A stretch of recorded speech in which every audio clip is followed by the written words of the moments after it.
va dire que fais partie des gens qui sont un petit peu impliqués dans la tech dans la région lyonnaise. Et puis, j'ai suivi le Blend Web Mix depuis le début, puisque j'ai participé à toutes les éditions, sauf l'avant-dernière, je crois. Et d'une façon ou d'une autre, c'est soit en spectateur, soit en intervenant, soit en animateur. Donc voilà, ça me paraissait assez naturel de tenter cette aventure. On me l'a proposé gentiment et je me suis dit c'est l'occasion de le faire cette année.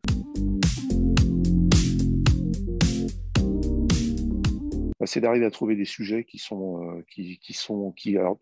à la fois cadrent dans la ligne éditoriale qui a été définie pour la conférence, et d'autre part qui est un intérêt pour les auditeurs, pour l'audience, et un intérêt aussi pour les intervenants, c'est-à-dire vraiment faire quelque chose qui soit vertueux pour les trois catégories, essayer de faire quelque chose qui soit vivant et qui ait un contenu intéressant, qui ne soit pas juste quelque chose qui est vive le temps de conférence, mais qui puisse même être éventuellement ensuite revu, réfléchi, etc.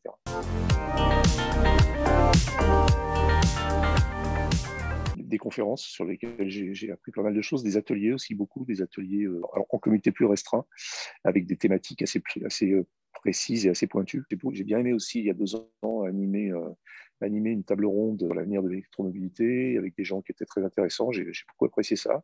Un côté très convivial, très familial. Et aussi des bons souvenirs du dîner, de la soirée qui généralement a lieu entre les 2 journées du Blend Web Mix. On se retrouve avec un peu les intervenants et c'est au-delà du côté sympathique et festif, c'est très très intéressant, c'est très enrichissant.